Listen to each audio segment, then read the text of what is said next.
दुनिया का सबसे बड़ा लोकतंत्र भारत है। जो देश के प्रधानमंत्री बोलते हैं कि भारत लोकतंत्र की जननी है, उसी लोकतंत्र की जननी में देश के प्रधानमंत्री बोलने की आज़ादी छीन रहे हैं। अब यहाँ तक कि उम्मीदवारी से लड़ने के आज़ादी भी छीन रहे हैं। नमस्कार साथियों, अम्बेडकर आवर 2 में आप लोगों का स्वागत है। दुनिया का सबसे बड़ा नेता, यशस्वी प्रधानमंत्री, देश के प्रधानमंत्री के सामने किसकी मजाल है कि चुनाव लड़ सके? किसका मजाल है कि उनके विपक्ष में विपक्षी उम्मीदवार के रूप में खड़ा हो सके? ये घटना जहां देश के प्रधानमंत्री नरेंद्र मोदी जी बनारस से चुनाव लड़ते हैं वहां की है। वहां पे निर्दलीय या विपक्षी पार्टी के नेताओं को इलेक्शन कमीशन ने नामांकन भरने नहीं दिया, इसलिए कि देश के प्रधानमंत्री नरेंद्र मोदी जी निर्विरोध चुनाव जीतना चाहते हैं। आपका नामांकन नहीं हुआ? हमारा क्या किसी का ही नहीं हुआ, नामांकन ले ही नहीं रहे हैं, किसी का नामांकन नहीं ले रहे हैं। गेट बंद कर दिया, 3 बजे गेट बंद कर दिया गया, उससे पहले किसी को अंदर घुसाया नहीं गया, बस इतना ही हुआ है। चुनाव आयोग बहुत परेशानियों के बाद भी बहुत फिर बाहर निकले। मैं तो फिर भी कम परेशानियों में। मैं तो 12:30 बजे 1 बजे गया था वहाँ पे, मैंने तो उनको रोते हुए देखा। जो सुबह 8 बजे वहाँ पे लाइन में लगे थे उनको रोते हुए देखा हमने। जो निर्वाचन अधिकारी हैं उनसे भी सवाल आप पूछ रहे हैं कि जो है 4 दिन में जो किसी भी प्रत्याशी को जो फार्म नहीं मिल रहा, किसी प्रत्याशी को नामांकन भी नहीं हो पा रहा है। अधिकारियों से कि हमें अधिकारी स्माइल कर रहे हैं सर, अधिकारी कह रहे हैं आप समझिए बात को। किसी निर्वाचन अधिकारी से हम समझ रहे हैं, अधिकारियों ने कह दिया। अधिकारी से भी आप लोगों ने पूछा क्या था? लोकतंत्र का गला घुटते मैंने देखा है। हत्या भी नहीं हुई है, मैं कह रहा हूँ हत्या तब होती है जब बिल्कुल खत्म हो जाता है। अभी गला घुट रहा है, गला घुटते मैंने देखा हुआ। ये जो ट्वीट किया था उसको आप सच सामने मान रहे? मेरा ट्वीट को झूठा ही नहीं, मैं झूठ क्यों बोलूंगा। ट्वीट में मैंने लिखा था, पहले ये प्रस्तावक मांग रहे थे, मैंने ये बोला था। अभी प्रस्तावक हमारे पास थे, हम लेके गए थे। हमने बोला 13 मई को ले जाएंगे, सोमवार को हम लेके गए, फिर भी नहीं है। फिर भी कोई वहाँ पे नहीं, किसी को एक व्यक्ति को अंदर नहीं घुसा रहे। अच्छा, एक और सवाल है मेरा कि अगर आप बहुत शुभकामनाएं, अगर आप यहाँ से जीत जाते हैं तो किस क्षेत्र में आप बिगाड़? मैं कह रहा हूँ हमारी जीत यहाँ पे ये है कि हमारा नामांकन वहाँ पे दाखिल हो जाए। हमारी जीत है ये, हमारी जीत है। हमें वोट ना, हमें वोट चाहिए, हमें मोदी जी के वोट हमें चाहिए ही नहीं। जो मोदी के भक्त हैं मोदी की तरफ खड़े रहे, हमारे जो होंगे समर्थक वो हमारी तरफ खड़े रहेंगे। लेकिन देश का लोकतंत्र ये है कि वोटिंग मशीन पे नाम होना चाहिए। यहाँ पे नाम ही नहीं हो सकता। यहाँ पे नाम होने की जो प्रक्रिया है वो खत्म की जा रही है। अब क्या मोदी की बात करेंगे? मोदी के समर्थक क्या मोदी के भक्त, मोदी भक्त हैं, निर्विरोध बनाएंगे मोदी जी को। यहाँ से मैं कह के जा रहा हूँ, यहाँ से मोदी जी का निर्विरोध बनना तय है।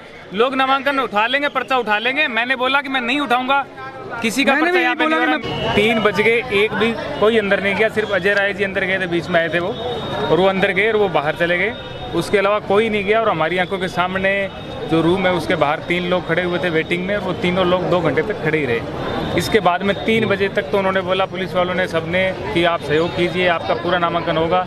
जैसे ही 3 बजे गेट बंद हो गया, बोल दिया कि आप जाइए, अब कुछ नहीं हो सकता है। तो कुल मिला के बात यह है कि मैंने अपनी आंखों से लोकतंत्र की हत्या होते देखी है, हत्या हो ही रही है। ये मैंने अपनी आंखों से देखी है, अपने शरीर से महसूस किया है।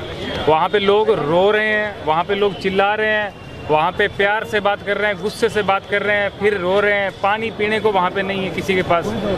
भूखे लोग हैं, सुबह 8 बजे आए हुए लोग हैं, भूख लगी है लोगों को, प्यास लगी है, फिर भी बिना देखे वो लोग कह रहे हैं एक बार। सर ऐसे नहीं कह रहे हैं कि मेरा ले लीजिए नामांकन, कह रहे हैं सर 2 लोगों को तो अंदर घुसाइए, 2 लोगों को सर, 1 को तो अंदर करिए सर, 1 को ले जाइए सर। 3 घंटे हो गए, 1 भी नहीं गया कोई। तो कुल मिला के बात ये है कि नामांकन जो भी प्रक्रियाएं हैं वो सब जो है सोची समझी तरीक़ों से चल रही है कि किसका नामांकन लेना है, किसका नहीं लेना है। और मैंने ये चीज़ देखी कि अंदर जो अधिकारी सब लोग खड़े हुए सब मुस्कुरा रहे हैं। मतलब कोई गुस्सा कर रहा है तो भी मुस्कुरा रहे हैं, आराम से प्यार से बात कर रहा है तो भी मुस्कुरा रहे हैं। मतलब वो मुस्कुरा रहे हैं, और मुझे लगता है कि उनकी मजबूरी है। मजबूरी के अलावा कर ही क्या सकते हैं, मुस्कुराना उनकी मजबूरी है। कुछ तो उनके मन में भी आ रहा होगा देख करके। कुल मिला करके बात ये है कि आज का दिन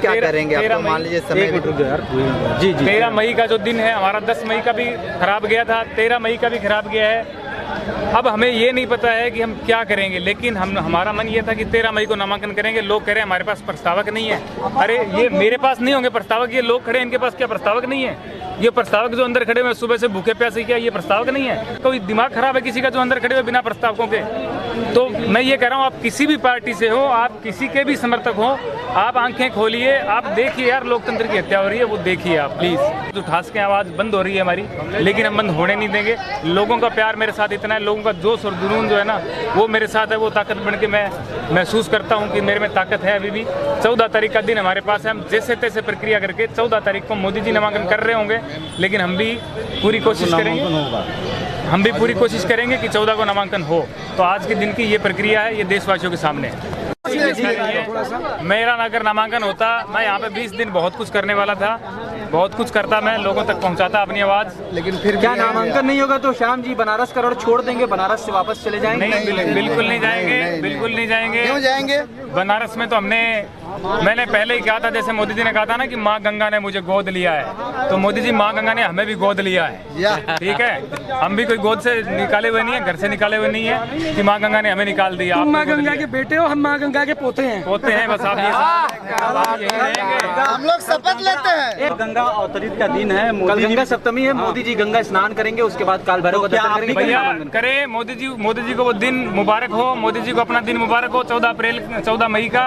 हमें तो ना तो 10 मई है हमारे लिए, हम तो ये ऐसा है कि अगर किसी भी समय हमारा अंदर पर्चा दाखिल हो जाता, हमारे लिए गंगा स्नान वही था, क्योंकि लोकतंत्र की जो गंगा है ना वो वहाँ तो वो मेली कर रहे हैं, एकदम अपवित्र कर, हाँ वो अपवित्र कर रहे हैं। हमारे लिए वही गंगा स्नान था। उसके बाद और मेरे को 4 दिन हो गए आज वाराणसी आए हुए, मैंने कभी कोई मीडिया से बात नहीं करी। सबसे मेरी बात हो रही थी कि मैं आऊँगा बात करूँगा, नहीं करी। मैंने कहा एक बार नामांकन दाखिल हो जाए, ये प्रक्रिया पूरी हो जाए, उसके बाद बात करूँगा, उसके बाद ही गंगा में स्नान करूँगा, लेकिन नहीं हुआ।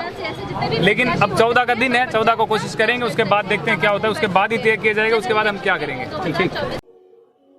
श्याम रंगीला कॉमेडियन है जो मोदी की आवाज में बातें बोल सकते हैं, निकाल सकते हैं। उनको वहां से पर्चा भरने नहीं दिया गया बनारस लोकसभा से।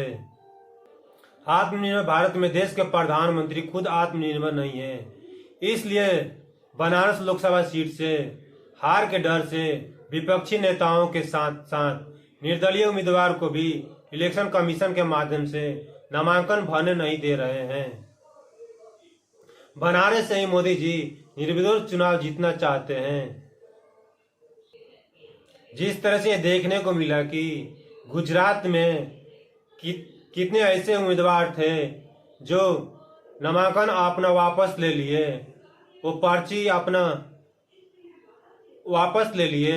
वही हाल अब देश के प्रधानमंत्री उत्तर प्रदेश में भी दोहराना चाहते हैं। अब ये देश के प्रधानमंत्री एक प्रक्रिया बना दिए हैं, एक नियम बना दिए हैं कि अब उनके सामने उनके पार्टी के सामने कोई चुनाव नहीं लड़ेगा, उनके सामने कोई उम्मीदवार खड़ा नहीं होगा। इस बात से स्पष्ट है कि इस देश के इलेक्शन कमीशन चुनाव आयोग के हाथ में है। इस देश के प्रधानमंत्री चुनाव आयोग को हाईजैक कर लिए हैं, इसलिए कि देश के प्रधानमंत्री ही बिल पास करके चुनाव आयोग की नियुक्ति की कानून बनाए थे।